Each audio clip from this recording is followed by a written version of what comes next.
दोस्तों, मंदिर हमेशा से हमारे भारत के महान इतिहास और हिंदू धर्म का महत्वपूर्ण पहलू है और आज भी भारत में कई ऐसे हजारों मंदिर हैं जहां लोग भगवान के सामने अपनी परेशानियां लेकर उनके दर्शन करने जाते हैं। पर क्या आपको पता है, हमारे भारत के उड़ीसा राज्य में एक ऐसा सूर्य मंदिर मौजूद है जिसका मुख्य दरवाजा 120 साल से बंद है। तो दोस्तों, इस मंदिर का नाम कोणार्क मंदिर है, जिसके मुख्य द्वार कई सदियों से खोले नहीं गए और शायद यही कारण है कि इस मंदिर में भक्तों से ज्यादा टूरिस्ट और एंसाइंट कलाकृतियां पसंद करने वाले लोग आते हैं, जो इस मंदिर के भव्य स्ट्रक्चर को देखकर हैरान रह जाते हैं, जिसकी भव्यता आप इस मंदिर की तस्वीरों में साफ साफ देख सकते हो। वैसे कई लोगों का मानना है कि इस मंदिर को इसलिए बंद किया गया है क्योंकि इस मंदिर के अंदर कुछ ऐसा छुपा है जिसे सरकार भी नहीं चाहती कि इसके बारे में लोगों को पता चले। भगवान सूर्य के इस मंदिर को भारत और दुनिया के सबसे रहस्यमयी मंदिरों में से एक माना जाता है, क्योंकि इस मंदिर के आसपास रहने वाले लोगों को यहां से हमेशा कई तरह की आवाजें आती हैं। इनमें से ज्यादातर रात के समय संगीत और नृत्य की आवाजें सुनाई देती हैं। साथ ही मंदिर के बारे में यह भी कहा जाता है कि एक समय इस मंदिर के ऊपरी हिस्से पर एक 52 टन का चुंबक लगा हुआ था, जिसे बाद में विदेशी आक्रमणकारियों ने चुरा लिया। कहा तो यह भी जाता है कि भारत सरकार ने कई बार इस मंदिर के मुख्य दरवाजे को खोलने का प्रयास किया, यानी निर्णय किए, लेकिन कभी भी सरकार अपने फैसले को पूरा नहीं कर पाई, क्योंकि हमेशा अंत में सरकार किसी न किसी कारण के चलते इस मंदिर के दरवाजे को खोलने का फैसला बदल देती थी। मानो सरकार भी नहीं चाहती कि इस मंदिर में छुपे रहस्य की सच्चाई दुनिया के सामने आए। तो दोस्तों, आज के इस वीडियो में हम सबसे महत्वपूर्ण, रहस्यमयी और प्राचीन मंदिरों में से एक कोणार्क मंदिर के बारे में जानने वाले हैं। भारत के उड़ीसा राज्य के पुरी शहर से 22 मील दूर मौजूद कोणार्क सूर्य मंदिर चंद्रभागा नदी के किनारे पर बना हुआ है। भारत का सबसे बड़ा सूर्य देव को समर्पित इस मंदिर की भव्यता और आश्चर्यजनक स्ट्रक्चर के कारण इसे भारत सरकार द्वारा दुनिया के 10 सबसे बड़े मंदिरों में गिना जाता है। यह मंदिर सच में देखने में काफी सुंदर है, क्योंकि इसे बनाने वाले ने इसे एक रथ की आकृति दी है। इस मंदिर के चारों ओर 12 विशाल पहिए मौजूद हैं, जिनके आगे 7 बड़े घोड़ों की आकृति बनी है।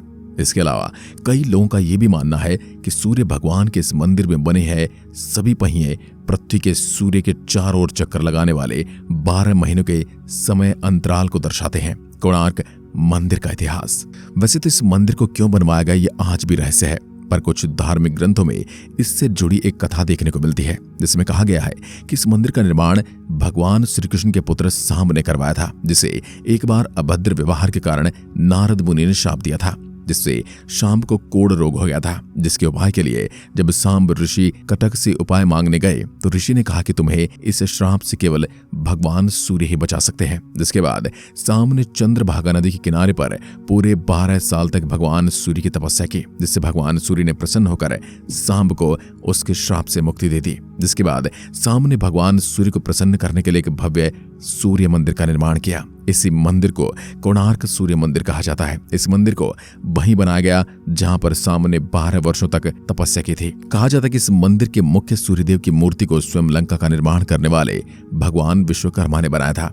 इसके अलावा इसके निर्माण से जुड़ी एक कथा यह भी है कि कोणार्क सूर्य मंदिर को गंगा राजवंश के प्रसिद्ध शासक राजा नरसिम्हदेव ने 13th सेंचुरी साल 1250 के बीच करीब 1200 मजदूरों की सहायता से बनवाया था।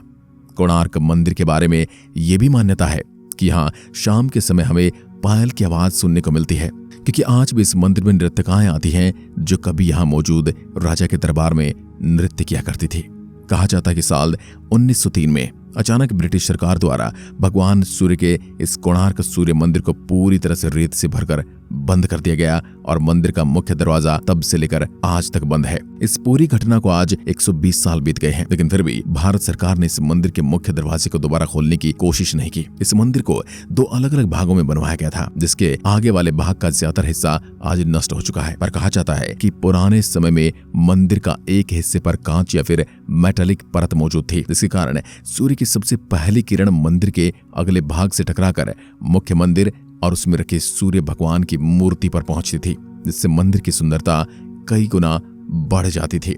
इस मंदिर का निर्माण एक सैंडविच आकृति की तरह है, जिसमें 2 अलग अलग भागों के बीच एक लोहे का भाग मौजूद है।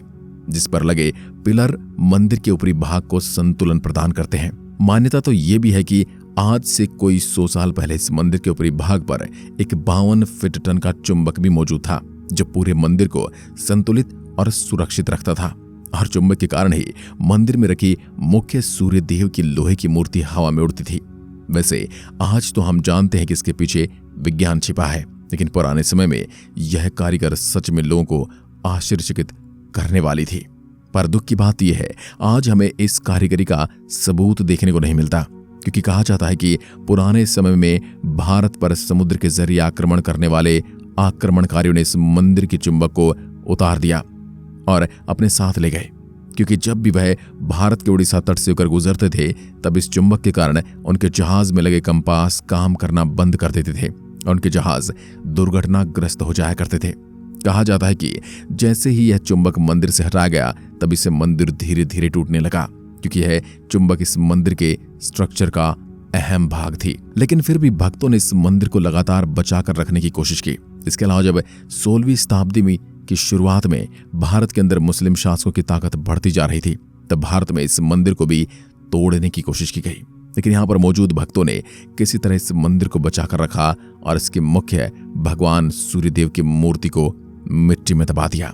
वैसे इसके बाद इस मूर्ति के साथ क्या हुआ, यह आज भी एक रहस्य की बात है, क्योंकि कई लोगों का मानना है कि इसको वापस जमीन से निकालकर पुरी के ही श्री जगन्नाथ मंदिर में रखवा दिया गया और आज भी यह मूर्ति जगन्नाथ मंदिर के प्रांगण में इंद्र देव की मूर्ति के पास विराजमान है।